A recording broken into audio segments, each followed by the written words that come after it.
What's up, everybody? This is Lyle with No Hippie Trucking and Transportation. And if you saw my previous video, I am still at the same receiver in Amarillo, Texas, or Amarillo, Texas, whatever you want to call it. I'm still out here. My appointment was for 2 o'clock this morning. I got here at 1:30 due to some construction in the area, a little later than I wanted. But dang, it's 9:49 right now. So listen, I wanted to chill anyway. So now I get to chill and get some detention pay. That's what I like to call a double bonus right there. Anyway, I just wanted to answer, well, it wasn't a question, it was more of a comment. And basically this guy was saying that he was thinking about going with Prime, but he may end up going with Swift because Swift's training is shorter and he doesn't want to do 50,000 miles with Prime.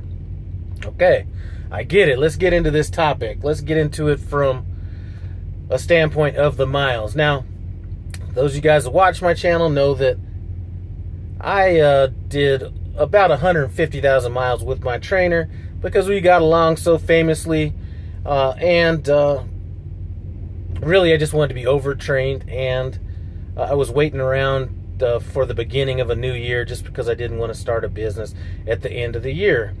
Now, what that did for me was it made it extremely seamless. When I got off the truck, it was like running a relay race. He handed the baton to me, and it's been seamless. I can truly say it's been seamless.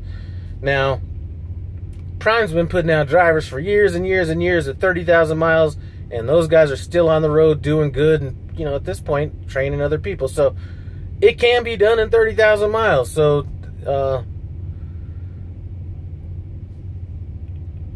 the 50,000 miles may be a tad bit excessive. Now, here's what I will say about that. At 30,000 miles, I do think people were getting off the truck, having to call their trainer every day and ask questions, and how do you do this and how do you do that, and, you know, things like that. Maybe backing was a little bit shaky depending on your trainer. I think 50,000 miles, although it might seem like a lot, I think that that is right where it should be. Now, the problem with the 50,000 miles isn't so much the 50,000 miles as much as it is 50,000 miles with the wrong trainer. Now, that's the problem right there. Either your trainer is too lazy, not running hard enough, so you're spending a lifetime on the truck, which has happened. I've talked to people. So if you're a Prime trainer and you happen to be watching this and you're running 3,500 miles a week or 3,000 miles a week or even 3,800 miles a week, you need to step that shit up. And if you're not getting it handled with, you know, if you're not getting it done, then you need to have a one-on-one with your dispatcher and do what you need to do. I'm just not going to sit around like that if that's happening to me and a student of mine. So if you think I wouldn't say anything about it, trust me, I would. So, you know, that's the problem, is hanging out on a truck too long, or if you're with a trainer that, you know, his, you know, hygiene may not be, you know, high on the priority list. But from a training standpoint, if you're with the right person, 50,000 miles should provide you what you need without feeling like it's excessive. Now, the problem with 50,000 miles is exactly why I'm answering this question, is that Prime might be losing out on qualified drivers basically because they don't want to go through 50,000 miles. So that I see as a problem, not necessarily that the training is 50,000 miles. Now, if you're choosing a company because, let's say Swift, for example, their training is, you know, 3 months shorter or however much shorter it is, then you're looking at things very short-sighted and in a very narrow view.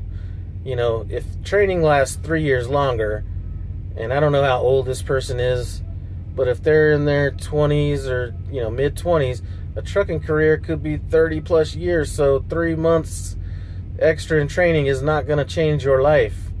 Now, if you want to choose a different company because you want to choose a different company because of other reasons, that makes sense, but this does not make sense. Now, it makes sense to say, okay, I don't like that, and I want it to be shorter, but not choosing Prime because of that is just very short-sighted. Now,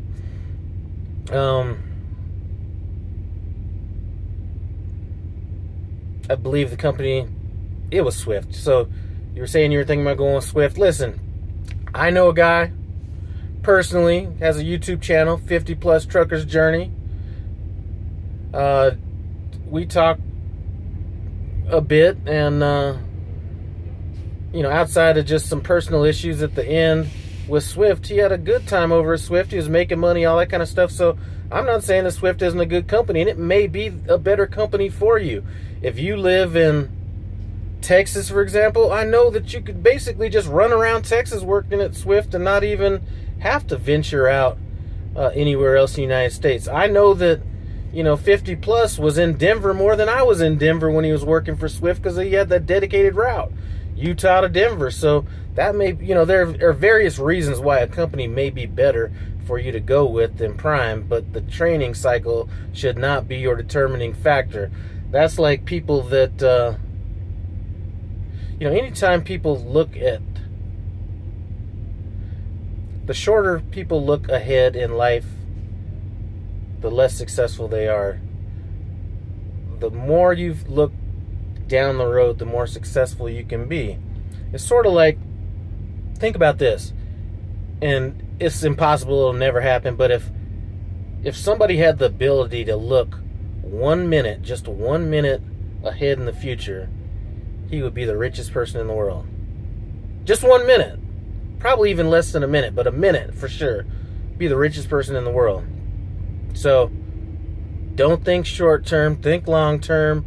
Choose a company based on what you think you're going to be able to get from that company. Anyway, I hope that answers your question as to, is Prime's training cycle too long?